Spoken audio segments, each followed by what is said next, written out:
അടുത്തതായി നമ്മളെ അതിസംബോധന ചെയ്ത് സംസാരിക്കാനായി നമ്മുടെ സംഘടനയുടെ ലീഗൽ അഡ്വൈസറായിട്ടുള്ള ബഹുമാനപ്പെട്ട ശ്രീമാൻ അഡ്വക്കേറ്റ് റിജി മാത്യു സാറിനെ ക്ഷണിച്ചുകൊള്ളുന്നു. ഈ സമ്മേളനത്തിൻ്റെ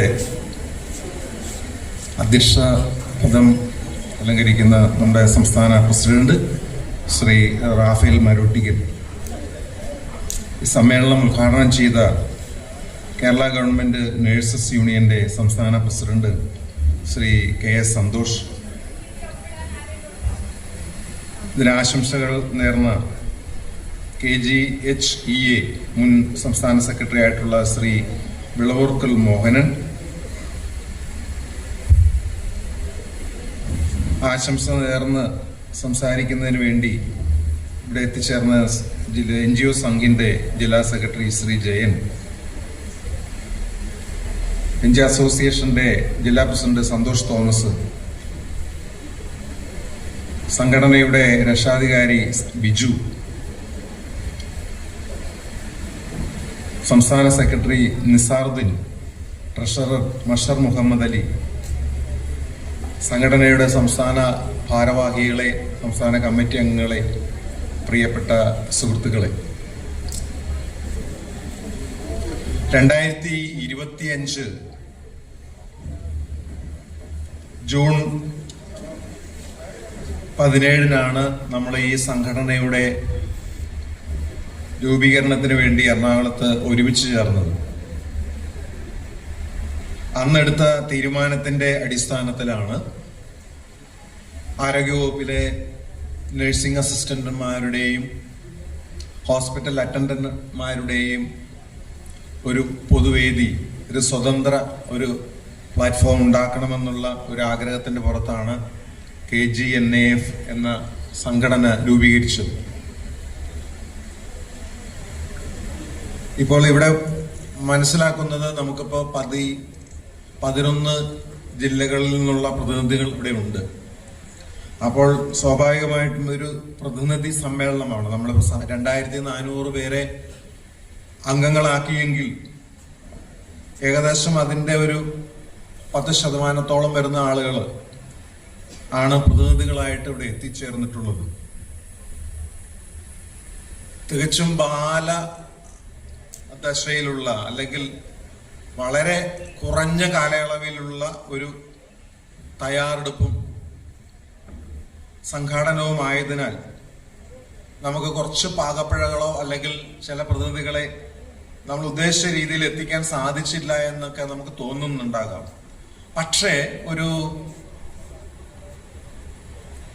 രാഷ്ട്രീയ ഒരു പിന്തുണയില്ലാത്ത, കക്ഷി രാഷ്ട്രീയത്തിന് അതീതമായി ചിന്തിക്കുന്ന ഒരു സംഘടന എന്ന നിലയിൽ വലിയൊരു ജനക്കൂട്ടത്തെ പെട്ടെന്ന് നമുക്ക് കൊണ്ടുവരാൻ സാധിക്കില്ല. അതൊരു കുറവല്ല. ഇപ്പോൾ നമ്മൾ വന്നിട്ടുള്ള ആളുകൾ തന്നെ ഈ സംഘടനയോട് 100% കൂറു പുലർത്തുന്ന ആളുകളായതുകൊണ്ടാണ് അവരെത്തിച്ചേർന്നത്. അപ്പൊ ഈ സമ്മേളനത്തിൽ പങ്കെടുത്ത നിങ്ങളെല്ലാവരെയും അഭിനന്ദിക്കുകയും എല്ലാവിധ ആശംസകൾ നേരുകയും ചെയ്യുകയാണ്. ഇവിടെ ഞാൻ 32 വർഷം സംസ്ഥാന ആരോഗ്യവകുപ്പിൽ സേവനം ചെയ്ത വ്യക്തിയാണ്. എനിക്ക് അറിയാം, ഹോസ്പിറ്റൽ വർക്കേഴ്സ് യൂണിയനെ അവസാനം അത് NGO യൂണിയനിൽ ലയിപ്പിക്കുകയായിരുന്നു. അതോടെ ആരോഗ്യവകുപ്പിലെ നഴ്സിംഗ് അസിസ്റ്റന്റുമാരുടെയും അറ്റൻഡർമാരുടെയും ആവശ്യങ്ങളെല്ലാം ഞങ്ങൾ തന്നെ പറഞ്ഞോളാം എന്നുള്ള രീതിയിൽ യൂണിയൻ അതിനെ ഇല്ലായ്മ ചെയ്യുന്ന ഒരു അവസ്ഥയാണ് ഉണ്ടായത്. Kerala nursing assistant and attenders staff association എന്ന് പറയുന്ന ഒരു സ്വതന്ത്ര സംഘടന ഉണ്ടായിരുന്നു. അത് ഒരുവിധം നന്നായിട്ടൊക്കെ പ്രവർത്തിച്ചു വന്നിരുന്നതാണ്. അവസാനം അത് NGO അസോസിയേഷനിലേക്ക് മെർജ് ചെയ്ത് അതും അതിന്റെ കഥ അവസാനിച്ചു. ഇപ്പോ KGHEA എന്ന് പറയുന്ന സംഘടന ശ്രീ വിളവൂർക്കൽ മോഹനൻ സംസ്ഥാന സെക്രട്ടറി ആയിരുന്ന സംഘടന.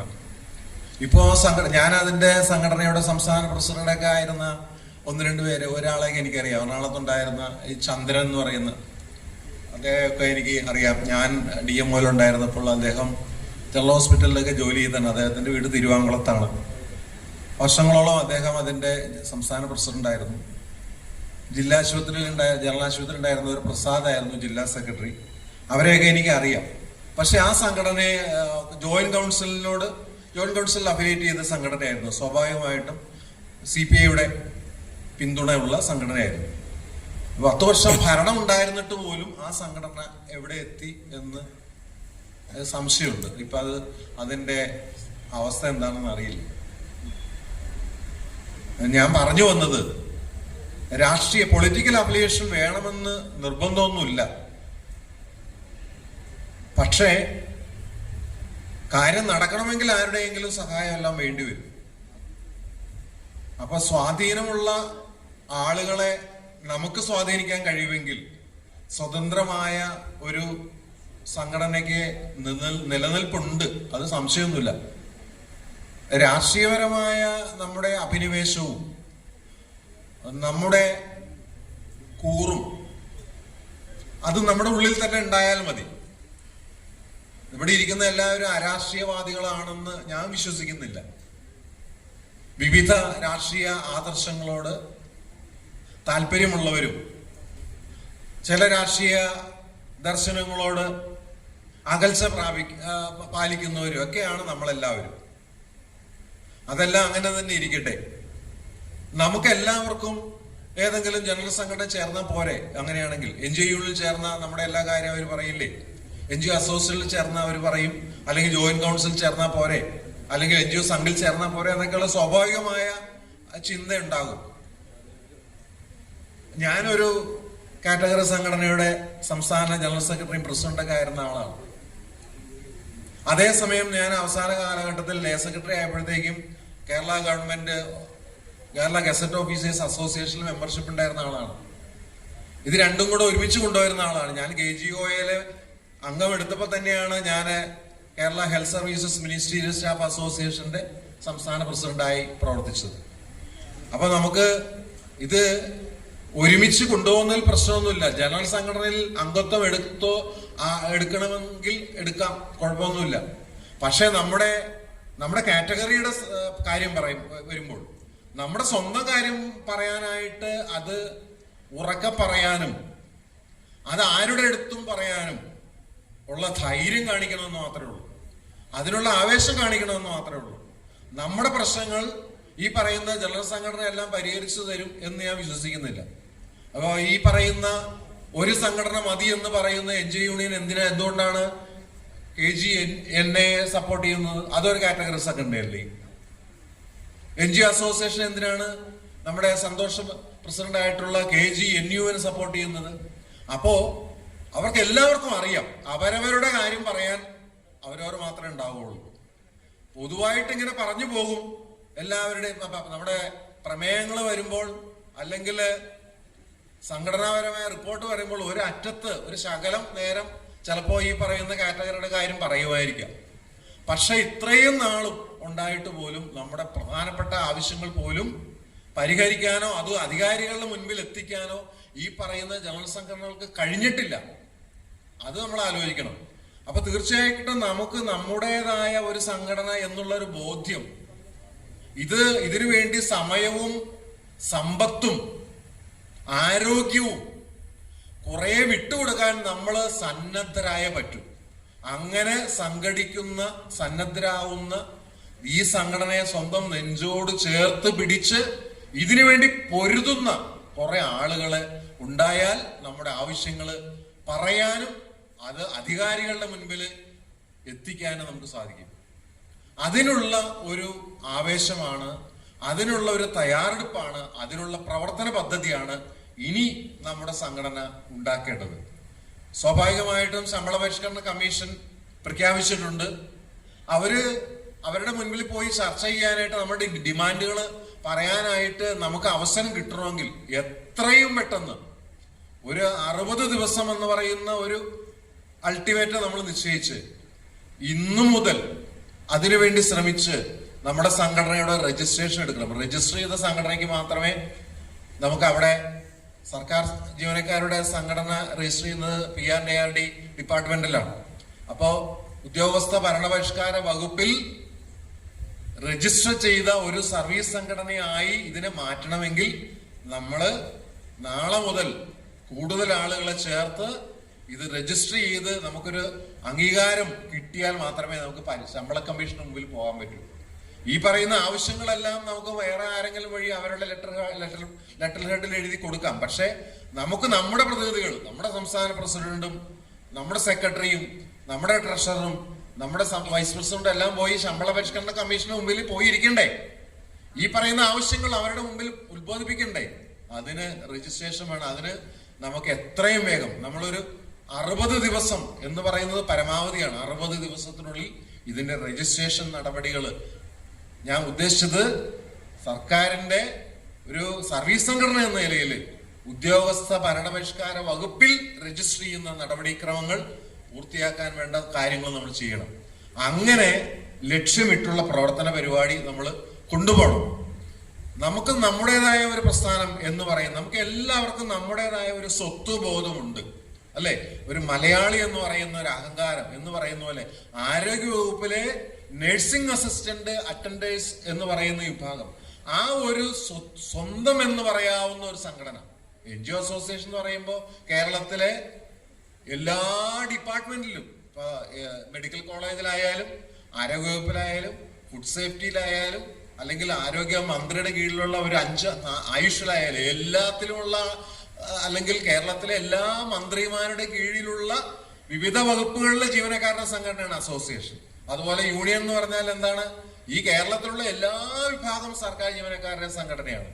നമ്മൾ അതല്ല, ഇത് നമ്മുടെ മാത്രം സംഘടനയാണ്. നമ്മുടെ മാത്രം എന്ന് പറഞ്ഞാൽ എന്താണ്?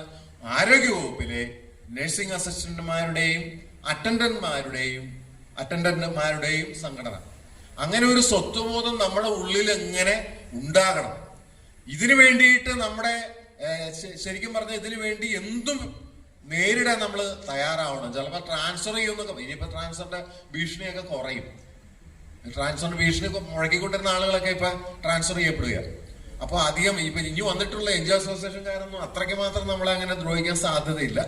ഏതായാലും ഈ സ്ഥലം മാറ്റത്തിന്റെ പേരിലോ മറ്റു പല ഭീഷണികളുടെ പേരിലോ ഒക്കെ നമ്മൾ ചുളുങ്ങി പേടിച്ചു പോകുന്ന ആളുകളല്ല നഴ്സിംഗ് അസിസ്റ്റന്റുമാര് എന്ന് കാണിച്ചു കൊടുക്കണം.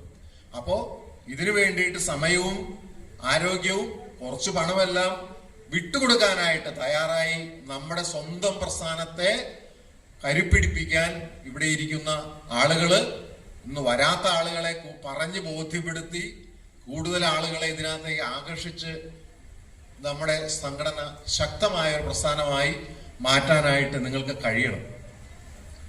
ഇവിടെ തൊട്ടു മുമ്പ് സംസാരിച്ച അദ്ദേഹം പറഞ്ഞ ഒരു കാര്യം നമുക്ക് നിങ്ങളുടെ ശ്രദ്ധയിലും വന്നു കാണും. എന്താണ്? വളരെ ഞെട്ടലോടെ നമ്മൾ കേൾക്കേണ്ട ഒരു കാര്യമാണ്. എന്താണ്? നഴ്സിംഗ് അസിസ്റ്റന്റ് തസ്തികയിലേക്ക് നേരിട്ടുള്ള നിയമനം നടത്താൻ പോകുന്നു. PSC വഴി നിയമിക്കുമെന്ന് ബഹുമാനപ്പെട്ട ആരോഗ്യമന്ത്രിയുടെ ഒരു പ്രസ്താവന കണ്ടു. ആ പ്രസ്താവനയെ നമ്മൾ എങ്ങനെയാണ് കാണുന്നത്? അറ്റൻഡന്റ് ഗ്രേഡ് 2 ആയി നിയമിക്കപ്പെടുന്ന ആള്, അത് കഴിഞ്ഞ് പ്രൊമോഷനായി ഗ്രേഡ് 1 ആയ ആള് ഗ്രേഡ് 1 ആയി തന്നെ തീർന്നുകൊള്ളണം എന്നാണോ? അതാണോ നമ്മൾ ആഗ്രഹിക്കുന്നത്? നമുക്കറിയാം അറ്റൻഡന്റ് ഗ്രേഡ് 1 അല്ലെ ഗ്രേഡ് 2 എന്ന് പറയുന്നത് ലാസ്റ്റ് ഗ്രേഡ് സർവീസാണ്. ആ ലാസ്റ്റ് ഗ്രേഡ് സർവീസിൽ നിന്ന് ക്ലാസ് 3യിലേക്ക്, അതായത് ക്ലാസ് 3യിലെ ഏറ്റവും അടിസ്ഥാന താഴ്ന്ന തസ്തികയാണ് നഴ്സിംഗ് അസിസ്റ്റന്റ്. ആ ക്ലാസ് 3യിലേക്ക് മാറാനുള്ള ഒരേ ഒരു അവസരമാണ് നഴ്സിംഗ് അസിസ്റ്റന്റിലേക്കുള്ള നമ്മുടെ മാറ്റം. അതില്ലാതായാൽ പിന്നെ ഈ ഗ്രേഡ് 2 ആയി സർവീസിൽ കയറുന്ന ആള് ഗ്രേഡ് 1 ആയി, ഗ്രേഡ് 1ന്റെ തസ്തിക വളരെ കുറച്ചുള്ളൂ നമുക്കറിയാം. ഗ്രേഡ് 2 ഗ്രേഡ് 1 ആയി റിട്ടയർ ചെയ്യേണ്ടി വരും വർഷങ്ങളോളം. അതാണോ നമ്മൾ ആഗ്രഹിക്കുന്നത്? അപ്പോ ഇപ്പോൾ 1975 സ്പെഷ്യൽ റൂൾസ് ആണ് നിലവിലുള്ളത്. എന്തിനുള്ള? നഴ്സിംഗ് അസിസ്റ്റന്റ് തസ്തികയിലേക്കുള്ള നിയമനത്തെ സംബന്ധിക്കുന്ന 75 സ്പെഷ്യൽ റൂൾസ് നിലനിർത്തണം എന്നാണ് നമ്മൾ ആവശ്യപ്പെടുന്നത്. അതിലൊരു മാറ്റവും വരാൻ പാടില്ല. അതായത് നഴ്സിംഗ് അസിസ്റ്റന്റ് തസ്തികയിലേക്ക് നിയമനം നമ്മളെല്ലാവരും ധരിച്ചു വെച്ചിരിക്കുന്നത് പ്രമോഷനാണ്. അതിന്റെ സ്റ്റാറ്റസ് നോക്കുമ്പോൾ, ശമ്പള സ്കെയിൽ നോക്കുമ്പോൾ, ജോലിയുടെ സ്വഭാവം നോക്കുമ്പോൾ, ക്ലാസിഫിക്കേഷൻ അനുസരിച്ച് ലാസ്റ്റ് ഗ്രേഡിൽ നിന്നും ക്ലാസ് 3യിലേക്കുള്ള മാറ്റം എന്ന് കാണുമ്പോൾ അതൊരു പക്ഷേ പ്രമോഷൻ ആവാം. പക്ഷേ 1975 നിയമം അനുസരിച്ച്, സ്പെഷ്യൽ റൂൾസ് അനുസരിച്ചാണ് ഇപ്പോഴും നഴ്സിംഗ് അസിസ്റ്റന്റിലേക്കുള്ള നിയമനം. അത് പ്രമോഷൻ അല്ല, മറിച്ച് ബൈ ട്രാൻസ്ഫർ ആണ്, തസ്തിക മാറ്റമാണ്. കഴിഞ്ഞ 2025 ജൂൺ 17 ഞാൻ ഈ കാര്യം പറഞ്ഞപ്പോ ഒരു കാര്യം കൂടെ പറഞ്ഞു. നഴ്സിംഗ് അസിസ്റ്റന്റായി നിയമിക്കപ്പെടുന്ന ആൾക്ക് 8 വർഷം കഴിയുമ്പോൾ ഹയർ ഗ്രേഡ് കിട്ടാൻ അർഹതയുണ്ട്. അത് തരണം, അതിന് നിങ്ങൾ അപേക്ഷ കൊടുക്കണം. പക്ഷെ നമ്മുടെ കേട്ടിരുന്ന പലരും അത് ഉൾക്കൊണ്ടില്ല.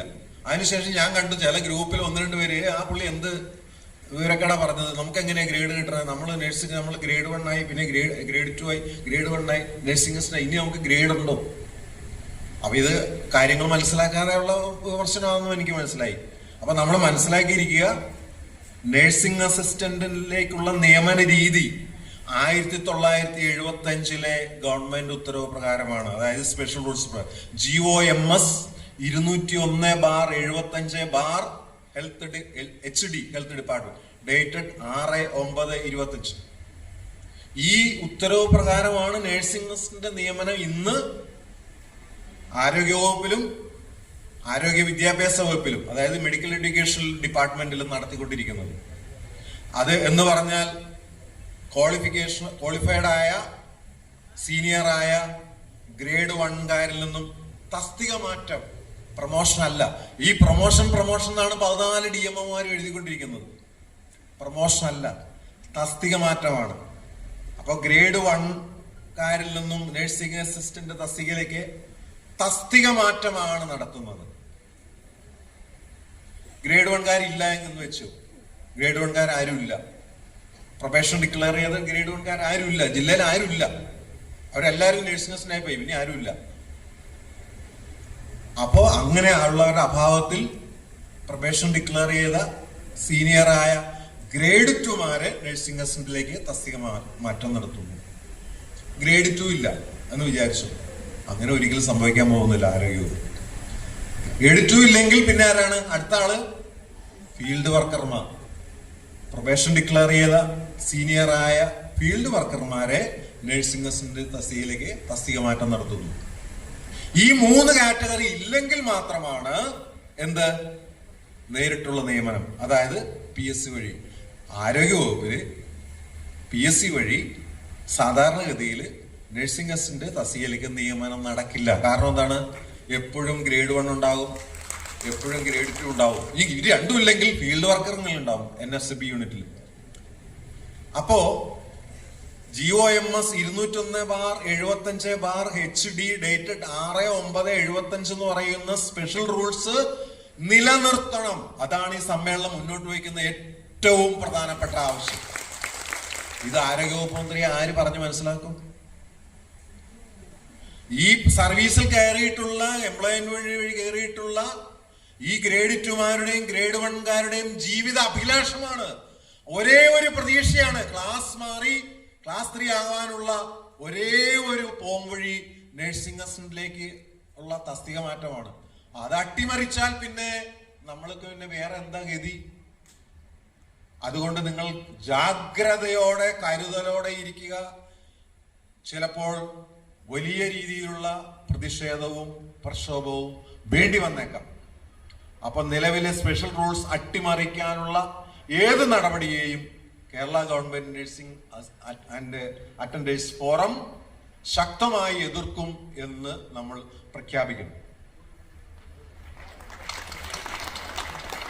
മറ്റൊരു പ്രധാനപ്പെട്ട കാര്യം, 8 വർഷത്തെ ഗ്രേഡ് ആദ്യം DMEയിൽ കൊടുത്തു, DMEയിൽ കൊടുക്കണമെന്ന് പറഞ്ഞ ആ ഉത്തരവെല്ലാം കണ്ടിട്ട് നമ്മുടെ ആരോഗ്യവകുപ്പിലെ മേലാളന്മാർക്ക് ഒന്നും മനസ്സിലാവുന്നില്ല. അവര് ഗവൺമെന്റിലേക്ക് എഴുതും, ഗവൺമെന്റ് തിരിച്ച് മറുപടി കൊടുക്കാം. എന്നിട്ടും പിന്നെ അത് താഴെ DMOമാർക്ക് വെറുതെ എൻഡോഴ്സ്മെന്റ് എഴുതി മേലെഴുത്തെന്ന് പറഞ്ഞ് കൊടുത്തു.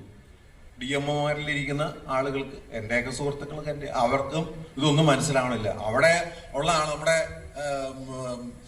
എല്ലാം കാണുമ്പോഴത്തേക്ക് ഇത് അവർക്കങ്ങ് ദഹിക്കണില്ല. ഇവർക്ക് എങ്ങനെ കൊടുക്കണം? ഇവര് ഗ്രേഡ് 2 ആയിട്ട് കയറി, അപ്പൊ ഗ്രേഡ് 1 ആയപ്പോഴത്തേക്ക് 2 ഇൻക്രിമെന്റ് കൊടുത്തു. പിന്നെ അവര് നഴ്സിംഗ് അസിസ്റ്റന്റ് അവിടെ 2 ഇൻക്രിമെന്റ് കൊടുത്തു. ഇനി അവർക്ക് എങ്ങനെയാ ഗ്രേഡ് കൊടുക്കണേ? അതായത് 201/75 എന്ന് പറയുന്ന അടിസ്ഥാനപരമായ സ്പെഷ്യൽ റൂൾസ് ഇതുവരെ കണ്ടിട്ടില്ല DMOയിൽ ഇരിക്കുന്ന ആളുകൾ. അപ്പോ നമ്മുടെ കേഡർ നഴ്സിംഗ് അസിസ്റ്റന്റുമാര് മാത്രം ശ്രദ്ധിക്കുക, മറ്റവർ ശ്രദ്ധിച്ചു. നിങ്ങളുടെ ഇപ്പോഴത്തെ എൻട്രി കേഡർ എന്ന് പറയുന്നത് ഗ്രേഡ് 2 ഗ്രേഡ് 1 അല്ല. നിങ്ങളിപ്പോ നഴ്സിംഗ് അസിസ്റ്റന്റ് എന്ന് പറയുന്ന പുതിയ കേഡറിലാണ്. പ്രത്യേക സ്പെഷ്യൽ റൂൾസ് പ്രകാരം നിങ്ങളെ തസ്തിക മാറ്റം നടത്തി നഴ്സിംഗ് അസിസ്റ്റന്റ് ആക്കി. നിങ്ങൾക്ക് ഇൻക്രിമെന്റ് ഒക്കെ കിട്ടി, ശരിയാണ്. നിങ്ങളുടെ ജോലി മാറി, യൂണിഫോം മാറി, സ്റ്റാറ്റസ് മാറി, കാരണം ക്ലാസ് 3 ആയി. ഒരു പ്രൊമോഷന് തുല്യമായ എല്ലാം കിട്ടി. പക്ഷെ ഒരിക്കലും അത് പ്രൊമോഷൻ ഒരിക്കലും പറയണ്ട, അത് തസ്തിക മാറ്റമാണ്. അപ്പൊ നിങ്ങളുടെ തസ്തിക നഴ്സിംഗ് അസിസ്റ്റന്റ്. അപ്പൊ നഴ്സിംഗ് അസിസ്റ്റന്റ് തസ്തികയിൽ എന്ന് ജോയിൻ ചെയ്തോ അന്ന് തുടങ്ങി 8 കൊല്ലം കഴിയുമ്പോൾ നിങ്ങൾക്കൊരു ഗ്രേഡ് കിട്ടണം. അതാണ് കൊടുക്കാൻ പറഞ്ഞത്. ഇപ്പോഴും ഞാനിപ്പോ പല ഗ്രൂപ്പുകളിലൊക്കെ നോക്കി, പത്തനംതിട്ടയിൽ നിന്നൊക്കെ നല്ല സുന്ദരമായ ഓർഡറൊക്കെ ഇറങ്ങിയിട്ടുണ്ട്. കൊല്ലത്തുനിന്നും ഇറങ്ങി, പല ജില്ലകളിൽ നിന്ന് ഇറങ്ങുന്നില്ല. അപ്പൊ കണ്ണൂരിൽ നിന്ന് ഇന്നലെ ഒരു കണ്ണൂരത്തെ ഒരു സുഹൃത്ത് അയച്ചു തന്നു. അദ്ദേഹത്തിന്റെ ഓർഡർ അയച്ചു തന്നു. ഞാൻ പറഞ്ഞു ജനറൽ ഓർഡർ കുറെ പേരുടെ ഉള്ള ഓർഡർ അയച്ചു തരാൻ പറഞ്ഞു. അദ്ദേഹം പറഞ്ഞു അത് കിട്ടിയിട്ടില്ല. എനിക്ക് തോന്നുന്നു എറണാകുളത്ത് നിന്ന് ഞാൻ ജൂനിയർ സൂപ്പറിന് ഇത് അയച്ചു കൊടുത്തു, പത്തനംതിട്ട. ഞാൻ പറഞ്ഞു നിങ്ങൾ ഇവിടെ ഇറക്കിയിട്ടുണ്ടെങ്കിൽ ഒരു കോപ്പി അയച്ചു തരാൻ. ഇതുവരെ തന്നിട്ടില്ല. അപ്പൊ നോക്കൂ, പല ജില്ലകളിലും ഇപ്പോഴും ഈ പറയുന്ന ഈ മഴയ്ക്ക് വേണ്ടി കാത്തിരിക്കുന്ന വേഴാമ്പലുകളെ പോലെ ഈ നഴ്സിംഗ് അസിസ്റ്റന്റുമാര് ഈ ഗ്രേഡിന് വേണ്ടിയുള്ള പ്രപ്പോസൽ അയച്ചിട്ട് കിട്ടുന്നില്ല. കണ്ണൂരിൽ നിന്ന് അയച്ചു വന്ന് അദ്ദേഹം പറഞ്ഞു ഇത് സാറേ ഇത് എങ്ങനെ ഫിക്സ് ചെയ്യണമെന്ന് അറിയത്തില്ല, ക്ലർക്കിനെ അറിയത്തില്ല. ഞാൻ പറഞ്ഞു അത് ഞാൻ പറഞ്ഞ് മനസ്സിലാക്കി കൊടുക്കാം. അപ്പോ നിങ്ങള് 8 വർഷം കഴിഞ്ഞവര്, അതിപ്പോ പത്തനംതിട്ടയിലെ ഓർഡർ നിങ്ങൾ കണ്ടു കാണും. 2013 8 വർഷം ആയവർക്കൊക്കെ ഗ്രേഡ് കൊടുത്തിട്ടുണ്ട്. അപ്പൊ റിട്ടയർ ചെയ്താണെങ്കിൽ പോലും, റിട്ടയർ ചെയ്ത നഴ്സിംഗ് അസിസ്റ്റന്റുമാരുണ്ടെങ്കിൽ പോലും അവരോട് പറയുക 8 വർഷം കഴിഞ്ഞ നിങ്ങളുടെ ഗ്രേഡിന് വേണ്ടി നിങ്ങൾ എവിടെ നിന്നാണോ റിട്ടയർ ചെയ്തത് അവിടെ പോയി അപേക്ഷ കൊടുക്കുക. ഇവിടെയൊക്കെ കുറെ പേരുടെ അപേക്ഷകളെല്ലാം ഇപ്പൊ DMOയിൽ എത്തിയിട്ടുണ്ട്. എറണാകുളത്തൊക്കെ ഇതുവരെ ഓർഡർ ഇറങ്ങിയിട്ടില്ല. അവിടെ ഇരിക്കുന്ന ആളുകൾ കുറച്ച് ജോലിഭാരം വരും, ശരിയാ. പക്ഷേ ജീവനക്കാർക്ക് അർഹതപ്പെട്ട അവകാശങ്ങൾ കൊടുത്തല്ലേ പറ്റുള്ളൂ. അപ്പോൾ അതിനു വേണ്ടിയിട്ട് നിങ്ങൾ വേണ്ട രീതിയിൽ ഫോളോ അപ്പ് ചെയ്യുക. ഒരു പ്രശ്നം കൂടെ പറഞ്ഞ് ഞാൻ നിർത്തിക്കൊള്ളാം. ഞാൻ പറഞ്ഞു നഴ്സിംഗ് അസിസ്റ്റന്റ്. നഴ്സിംഗ് അസിസ്റ്റന്റ് കഴിഞ്ഞാൽ പിന്നെ എപ്പോഴാ അടുത്തത് എന്താ? ലാബ്, ജൂനിയർ ലാബ് അസിസ്റ്റന്റ് അല്ലെ? ആദ്യത്തെ ഏതാ? Junior lab assistant. അത് കഴിഞ്ഞിട്ട് എക്സ്റേ ഉണ്ട്. അത് പ്രൊമോഷനാണോ? പ്രൊമോഷനാണ് നമ്മൾ പറയണം. അതും പ്രൊമോഷൻ അല്ല. കാരണം junior lab assistant and X ray attender ഈ 2 തസ്തികകളിലേക്കുള്ള നിയമന രീതി എങ്ങനെ ആയിരിക്കണമെന്നെ സംബന്ധിച്ചുള്ള സ്പെഷ്യൽ റൂൾസ് നാളെ ഇതുവരെ ഉണ്ടാക്കിയിട്ടില്ല.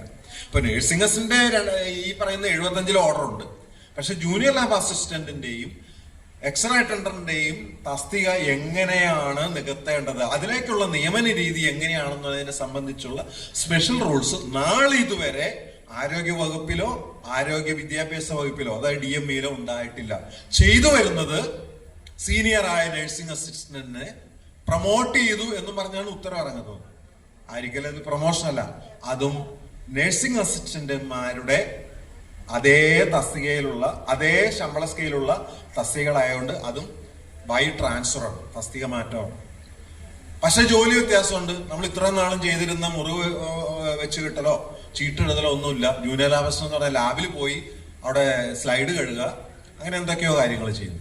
എക്സ്റേ അറ്റൻഡർ ആണെങ്കിലോ പണ്ടൊക്കെ ഫിലിം കഴുകണമായിരുന്നു. ഇപ്പൊ ഡിജിറ്റൽ എക്സ്റേ ആയതുകൊണ്ട് ഫിലിം കഴുകില്ല. അവിടെ ഒന്നും വന്ന ആളുകളുടെ പേരെഴുതൽ മാത്രമേ ഉള്ളൂ അല്ലെ? എക്സ്റേ അറ്റൻഡർക്ക് വേറെ എന്തെങ്കിലും ജോലി ഉണ്ടോ?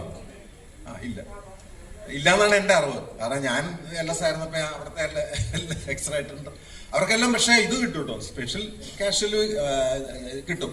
കാരണം എക്സ്റേ റൂമിൽ അവർ കയറുന്നുണ്ടല്ലോ, ഈ എക്സ്റേ അറ്റൻഡർക്കും കൊടുക്കണം റേഡിയേഷനിൽ.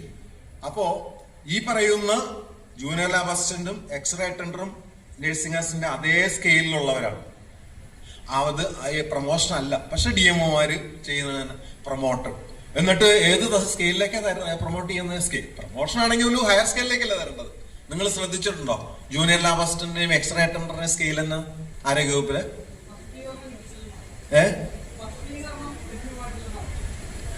അതായത് സ്പഷ്ടീകരണം 2014 ശമ്പള പരിഷ്കരണ കമ്മീഷനിലാണ് അവരുടെ റിപ്പോർട്ട് പ്രകാരമുള്ള ഓർഡറിലാണ് ഈ പറയുന്ന അനോമലി സംഭവിച്ചത്. എന്താണ്? നഴ്സിംഗ് അസിസ്റ്റന്റിന്റെ സ്കെയിലിലും ഉയർന്ന ഒരു സ്കെയിലായിരുന്നു ജൂനിയർ ലാബ് അസിസ്റ്റന്റിനും എക്സ്റേ അറ്റൻഡന്റിനും 2014 വരെ കൊടുത്തിരുന്നത്. 14 ശമ്പള പരിഷ്കരണത്തിൽ, അതായത് 2014 ഇറങ്ങിയ ഉത്തരവിൽ നഴ്സിംഗ് അസിസ്റ്റന്റിന്റെ താഴ്ന്ന സ്കെയിലാണ് ഈ പറയുന്ന നഴ്സിംഗ് അസിസ്റ്റന്റ് പ്രൊമോഷൻ ആണെന്ന് പറഞ്ഞു കൊടുക്കുന്ന ഉത്തരവിലൂടെ നമ്മളെല്ലാം നിയമിക്കും. എന്നിട്ട് ഏത് സ്കെയിലാ അതും താഴ്ന്നത്. അപ്പൊ താഴ്ന്ന സ്കെയിലിലേക്കുള്ളത് അത് പ്രൊമോഷൻ എന്നെങ്ങനെ പറയാ? അപ്പൊ ഈ പറയുന്ന അനോമലി നിങ്ങളൊന്ന് ആലോചിച്ച് നോക്കുക. എത്ര വർഷമായി? 2016 ഇറങ്ങിയ ഉത്തരവ് ഇപ്പൊ 10 കൊല്ലം കഴിഞ്ഞിട്ടും അത് പരിഹരിക്കാൻ നമ്മുടെ ആരോഗ്യവകുപ്പ് ഡയറക്ടറേറ്റിലെ ശമ്പള പരിഷ്കരണ കമ്മീഷന്റെ നിവേദനങ്ങൾ കൊടുക്കുന്ന അനോമലി പരിഹരിക്കുന്ന EH സെക്ഷൻ, ഇപ്പൊ ആ സെക്ഷന്റെ പേരൊക്കെ ചിലപ്പോൾ മാറ്റി കാണും, ആ ഒരു നടപടി സ്വീകരിച്ചില്ല. അതായത് വിവിധ DMOകളിൽ നിന്നും ഈ പറഞ്ഞ സ്പഷ്ടീകരണ കത്തൊക്കെ പോയിട്ടുണ്ട്. പക്ഷെ അവിടെ ഇരിക്കുന്നവർക്ക് മനസ്സിലാവുന്നില്ല. നഴ്സിംഗ് അസിസ്റ്റന്റായി ഉയർന്ന സ്കെയിൽ വാങ്ങിച്ചിരുന്ന ഒരാളെ ഇന്നതാ ജൂനിയർ ലാബ് അസിസ്റ്റന്റായി പ്രൊമോട്ട് ചെയ്തു എന്ന് പറഞ്ഞിട്ട് കൊടുത്തിരിക്കുന്ന സ്കെയില് നഴ്സിംഗ് അസിസ്റ്റന്റ് താഴ്ന്നത്. ഇതിൽ നിന്നും അവർക്ക് ഈ ഗവൺമെന്റിലേക്ക് എഴുതി മനസ്സിലാക്കാവുന്ന കാര്യമുള്ളൂ. ഈ junior lab assistant X ray attendant എന്ന് പറഞ്ഞാൽ നഴ്സിംഗ് അസിസ്റ്റന്റ് പ്രൊമോഷൻ അല്ല, തസ്തിക മാറ്റ നിയമനത്തിലൂടെ നടത്തുന്ന ഉത്തരവ്. ഇനി നമ്മൾ ചെയ്യേണ്ടത്, സംഘടന ചെയ്യേണ്ടത് എന്താണ്? ആവശ്യപ്പെടേണ്ട കാര്യം junior lab assistant, x-ray attender തസ്തികകൾക്കുള്ള സ്പെഷ്യൽ റൂൾസ് ഉണ്ടാക്കുക. അതെങ്ങനെയാണ് ഉണ്ടാക്കേണ്ടത് എന്നുള്ളത് ഗവൺമെന്റ് പുതിയ ഉത്തരവ് ഉണ്ടാക്കണം, എങ്ങനെയാണ് നിയമിക്കേണ്ടത്. മാത്രമല്ല അതിന് ഉയർന്ന സ്കെയിലും ചോദിക്കുക. ഇതാണ് നമുക്ക് ചെയ്യാവുന്ന കാര്യം. ഈ പറയുന്ന പ്രധാനപ്പെട്ട കാര്യങ്ങളെല്ലാം സംഘടനയുടെ ഈ വരുന്ന സംസ്ഥാന കമ്മിറ്റി ഇത്തരം കാര്യങ്ങളും കൂടെ ചർച്ച ചെയ്ത് ഇതിനൊരു തീരുമാനം ഉണ്ടാക്കുന്നതിന് വേണ്ടിയുള്ള നിവേദനങ്ങളെല്ലാം ഉണ്ടാക്കും. ഇതും കൂടെ ഉൾപ്പെടുത്തണം എന്ന് മാത്രം പറഞ്ഞുകൊണ്ട് ബാക്കിയുള്ള കാര്യങ്ങളെ കുറിച്ച് ഞാൻ പറയുന്നില്ല.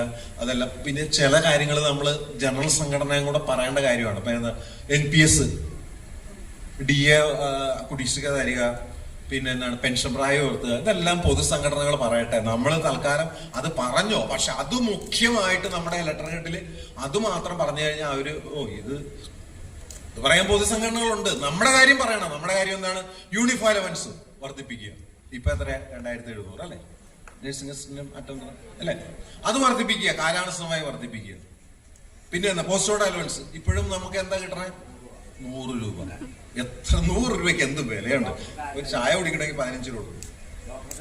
ആ ഡോക്ടർക്ക് 1000, 1750, 1700 എന്താ? അത് ശമ്പള പരിഷ്കരണ റിപ്പോർട്ട് വന്നതിന് ശേഷം KGMI കൊടുത്ത പ്രത്യേകമായ നിവേദനത്തിന്റെ അടിസ്ഥാനത്തിൽ അവർക്ക് കൂട്ടിക്കൊടുത്തു. അപ്പൊ ഇതെല്ലാം വർദ്ധിപ്പിക്കുന്നതിന് വേണ്ടി ഒരു ശമ്പള പരിഷ്കരണ കമ്മീഷനും ഒരു റിപ്പോർട്ടും വന്നൊന്നുമില്ല. ഗവൺമെന്റ് തോന്നിയാൽ കൂട്ടി കൊടുക്കാം. അനോമലിയാണെന്ന് മനസ്സിലായാൽ മതി. ഇതൊരു അനോമലിയാണ്, ഇത് വളരെ താരതമ്യേന കുറവാണെന്നും ബോധ്യപ്പെടുത്തണം. നമുക്ക് ഗവൺമെന്റിന് മുമ്പിൽ ബോധ്യപ്പെടുത്തണം. അപ്പോ ഇത് വർദ്ധിപ്പിക്കുക. അത്തരം കാര്യങ്ങൾ നമ്മൾ കൂടുതൽ ഊന്നൽ കൊടുക്കുക. പിന്നെ ഒരു പാർട്ട് ടൈം നമ്മുടെ സംഘടനയിൽ ഇല്ല എങ്കിലും നമ്മളൊന്ന് ആലോചിച്ച് നോക്കിയാൽ, നിങ്ങൾ ചിലരെങ്കിലും പാർട്ട് ടൈം ആയിട്ട് ജോലി ചെയ്തവരും അതിൽ നിന്ന് ആരോഗ്യ വകുപ്പില്, നമ്മുടെ DHS ആരോഗ്യ പാർട്ട് ടൈമിന് യൂണിഫോം അലവൻസ് ഇല്ല. അതേസമയം ഈ പറയുന്ന ആള് DMEയിലുള്ള പാർട്ട് ടൈമിന് യൂണിഫോം അലവൻസ് ഉണ്ട്. എന്തൊരു കഷ്ടമാണ് ഈ ഒരു നിസ്സാര കാര്യം. പാർട്ട് ടൈം എന്ന് പറഞ്ഞാൽ ഒരു സ്ഥാപനത്തിൽ ഒരാളുണ്ടാവും, അല്ലെങ്കിൽ വലിയ സ്ഥാപനത്തിലാണ് 2. ഈ ഒരു നിസ്സാര കാര്യം പോലും അധികാരികളുടെ മുമ്പിൽ കൊണ്ടുവരാനായിട്ട് നമ്മുടെ ഈ പറയുന്ന വലിയ ഈ വർഷങ്ങളുടെ പാരമ്പര്യം പറയുന്ന സംഘടനകൾക്കോ പൊതുസംഘടനകൾക്കോ കഴിഞ്ഞിട്ടില്ല. ഒന്ന് ആലോചിച്ച് നോക്കി. ഏറ്റവും അടിസ്ഥാനത്തിൽ ജോലി ചെയ്യുന്ന പാർട്ട് ടൈംകാർക്ക് ആരോഗ്യ ഒരു അച്ഛന്റെ 2 മക്കൾക്ക് 2 നീതി. ഒരു അച്ഛന്റെ ആരോഗ്യമന്ത്രിയുടെ കീഴിലുള്ള DMEയിലെ പാർട്ട് ടൈമിന് യൂണിഫോം അലവൻസ് ഉണ്ട്. ആരോഗ്യമന്ത്രിയുടെ കീഴിലുള്ള DHSന്റെ കീഴിലുള്ള പാർട്ട് ടൈമിന് യൂണിഫോം അലവൻസ്. ഇത് ഈ ഒരു സിമ്പിൾ കാര്യം കേട്ടാൽ തന്നെ ശ്രീ K മുരളീധരൻ അന്ന് തന്നെ ഓർഡർ ആക്കും, അല്ലെങ്കിൽ ധനകാര്യ വകുപ്പിനോട് പറഞ്ഞു. ഇത് എന്തൊരു അനീതിയാ. ഈ ഒരു നിസ്സാര കാര്യം പോലും ഇതുവരെയുള്ള ഒരു സംഘടനയും ഉന്നയിച്ചിട്ടില്ല. നമ്മുടെ കീഴിൽ വരുന്ന അല്ലെങ്കിൽ പോലും നിങ്ങൾ ഒന്ന് ഈ ഒരു പ്രശ്നം സർക്കാരിന്റെ മുമ്പിൽ ഒന്ന് പറയണമെന്ന് എന്റെ ഒരു അഭ്യർത്ഥന. ഞാൻ പറയാൻ കാരണം എന്താ പറയാ, ഞാൻ 2014 ശമ്പള പരിഷ്കരണ കമ്മീഷന് മുമ്പിൽ ജസ്റ്റിസ് CN രാമേന്ദ്രൻ നായരുടെ മുമ്പിൽ ഞാൻ സംസ്ഥാന ജനറൽ സെക്രട്ടറി ആയിരുന്നു അന്ന് മിനിസ്ട്രി സ്റ്റാഫ്. ഞങ്ങൾ പോയപ്പോഴത്തേക്കും ഞാനത് കഴിഞ്ഞ മീറ്റിംഗിൽ പറഞ്ഞു. ഞാനത് പറയുമ്പോൾ എനിക്കൊരു രോമാഞ്ചം ഉണ്ടാവും. എന്താ അറിയോ, ഞങ്ങളുടെ നിവേദനത്തിലുണ്ടായിരുന്നു അന്ന്, നിങ്ങൾക്കറിയാം, hospital attendant grade 2 grade 1 nursing assistant, ഈ 3 കാറ്റഗറി എന്ന് പറഞ്ഞല്ലോ. ഗ്രേഡ് 2 ഗ്രേഡ് 1 ഒറ്റ സാലറി, ഒരേ സ്കെയില്, നഴ്സിംഗ് അസിസ്റ്റന്റ് മാത്രം. ഇത് മൂന്ന് കാറ്റഗറി ആണെന്നും ഇവർക്ക് 3 സെപ്പറേറ്റ് സ്കെയില വേണമെന്നും ഞങ്ങളുടെ നിവേദനത്തിൽ ഞങ്ങൾ ആവശ്യപ്പെട്ടു. ശമ്പള കമ്മീഷന്റെ ചർച്ചയിൽ പങ്കെടുത്ത ഞങ്ങളോട് ആ കമ്മീഷനിൽ ഒരു മെമ്പർ ചോദിച്ചെന്നറിയോ, നിങ്ങൾ മിനിസ്റ്റീരിയൽ ജീവനക്കാരല്ലേ, നിങ്ങൾ മിനിസ്റ്റീരിയൽ ജീവനക്കാരുടെ കാര്യം പറഞ്ഞാൽ പോരെ, നിങ്ങൾ എന്തിനാണ് ഈ അറ്റൻഡർമാരുടെ കാര്യം പറയണത്? അപ്പൊ ഞങ്ങൾ പറഞ്ഞു, സാർ ഇവര് ഞങ്ങൾ ആശുപത്രിയിലാണ്, ഞങ്ങളുടെ കൂടെ ജോലി ചെയ്യുന്ന ഞങ്ങളുടെ സഹപ്രവർത്തകരാണ്, അവരുടെ കാര്യം പറയാൻ ജനറൽ സംഘടന ചിലപ്പോൾ വന്നിരിക്കില്ല. അതുകൊണ്ട് ഞങ്ങളുടെ ഈ നിവേദനങ്ങളിൽ ഞങ്ങളുടെ ഡിമാൻഡിൽ ഒന്നായിട്ട് വെച്ച് നമ്മളത് പറയുക എന്ന് പറഞ്ഞു. ഞങ്ങള് മേനി പറയല്ല, ആ ശമ്പള പരിഷ്കരണത്തിലാണ് ആശുപത്രിയിലെ നഴ്സിംഗ് ഗ്രേഡ് 2 ഒരു സ്കെയിൽ, ഗ്രേഡ് 1 ഒരു scale, grade 2 scale, grade 1 scale separate സ്കെയിലായത് ആ ഉത്തരവിലാണ്. അത് നമ്മൾ കൊണ്ടുവന്നല്ല, പക്ഷെ അത് പറയാനുള്ള ഒരു ആർജവം ഞങ്ങൾ കാണിച്ചു. നമ്മൾ എന്ത് ചെയ്യണം, നമ്മുടെ കാര്യം പറയുമ്പോൾ ആ പാർട്ട് ടൈംകാരന് സാറിന്റെ കീഴിലുള്ള 2 പാർട്ട് ടൈം, അത് DME പാർട്ട് ടൈം, ഇത് ആരോഗ്യവകുപ്പില്, ഇയാൾക്ക് മാത്രം യൂണിറ്റ് അലവൻസ് ഇല്ല എന്നുള്ളൊരു കാര്യം ഒന്ന് പറഞ്ഞ് ബോധ്യപ്പെടുത്തിയ നല്ല കാര്യം. ഇത്രയും പറഞ്ഞുകൊണ്ട് ഞാൻ എൻ്റെ വാക്കുകൾ ഉപസംഹരിക്കുകയാണ്. നമുക്ക് ഒരുമിച്ച് കൂട്ടായിട്ട് പോകാം, കൂടുതൽ കരുത്തോടെ പോകാം. നിങ്ങളെല്ലാവരും നിങ്ങളുടെ മനസ്സിന്റെ ഉള്ളില്, ഹൃദയത്തിന്റെ ഉള്ളില് ഈ സംഘടനയ്ക്ക് ഒരു പ്രധാനപ്പെട്ട സ്ഥാനം കൊടുക്കണം. എങ്കിൽ മാത്രമേ നമ്മൾ ഈ വന്നിട്ടുള്ള ആളുകൾ നമ്മൾ ഒരു പോസിറ്റീവ് ചിന്ത ഉണ്ടാവണം. നമ്മൾ നല്ല ഒരു മുഹൂർത്തത്തിലാണ് വന്നിട്ടുള്ളത്. ഇതൊരു സംഘടനയുടെ ഏറ്റവും അവഗണിക്കപ്പെട്ട ഒരു സംഘടനയുടെ ഒരു വിഭാഗത്തിന്റെ സംഘടനയാണ് നമ്മുടേതെന്നൊരു തോന്നൽ നമുക്കുണ്ടാവും. അത് ഇൻഫീരിയോറിറ്റി കോംപ്ലക്സ് അല്ല ഉണ്ടാവേണ്ടത്. ഇത് ഞങ്ങൾ ഉയർത്തുവരും, ഇത് ഞങ്ങൾ ഒരു മികച്ച സംഘടനയാക്കും, നമ്മുടെ ഡിമാൻഡ് ഞങ്ങൾ ഉയർത്തും എന്ന് നിങ്ങൾ സ്വയം പ്രതിജ്ഞ ചെയ്യുക. അതായത് ഞാൻ പാലരുവി എക്സ്പ്രസിൽ രാവിലെ 7:30 കയറിയതാണ്. അങ്കമാലി വന്നപ്പോഴത്തേക്കും ആ പാലരുവി എക്സ്പ്രസ് അവിടെ ഇട്ടു. എന്താ കാര്യം എന്നറിയാൻ നോക്കിയപ്പോ ആദ്യം വന്ദേ ഭാരത് പോയി. അപ്പൊ നമുക്ക് രക്ഷയില്ല, പിന്നിട്ടും അവിടെ നിന്ന് അനങ്ങുന്നില്ല. പിന്നെ നോക്കിയപ്പോ എന്താണ്, ജനശതാബ്ദി വരുന്നു കോഴിക്കോടേക്ക്, എന്നിട്ടും നമ്മളെ വിടുന്നില്ല. പിന്നെ വെയിറ്റ് ചെയ്തു. ബാംഗ്ലൂർ എറണാകുളം സൂപ്പർ ഫാസ്റ്റ് പോകുന്നു. അവസാനം നമ്മൾ എന്ന് പറഞ്ഞ പോലെ ആരോഗ്യവകുപ്പില് ഏറ്റവും പ്രധാനം ആർക്കാണ്? ഗവൺമെന്റ് എല്ലാം വിറയ്ക്കുന്ന ആരുടെ മുമ്പിലാണ്? KGMയുടെ മുമ്പിൽ. ഡോക്ടർമാരാണ് ഏറ്റവും പ്രധാനം. വന്ദേ ഭാരത് എക്സ്പ്രസ്. അത് കഴിഞ്ഞാൽ സന്തോഷിന്റെ നഴ്സുമാര്, അവരുടെ മുമ്പിൽ ഗവൺമെന്റ് വിറയ്ക്കും, അവര് ജനശതാബ്ദി. അത് കഴിഞ്ഞിട്ട് ബാക്കി സംഘടനകള്, field staff, health inspectors, JPS, അവര് സൂപ്പർ എക്സ്പ്രസ്. നമ്മള് പാവം സാധാ എക്സ്പ്രസ് അവിടെ വെയിറ്റ് ചെയ്തിരിക്കുക. ആര്? നഴ്സിംഗ് അസിസ്റ്റന്റുമാരും അറ്റൻഡർമാരും എന്തെങ്കിലും കിട്ടണമെങ്കിൽ തരുമെന്ന് വിചാരിച്ച് എന്ന് പറഞ്ഞ പോലെ നമ്മൾ അങ്ങനെയല്ല. നമ്മള് ഇവരെല്ലാം കടത്തി വെട്ടി നമ്മളും ചീറിപ്പായും എന്ന് ഒരു പ്രതിജ്ഞ എടുത്ത് നമുക്ക് പിരിയാം. നന്ദി.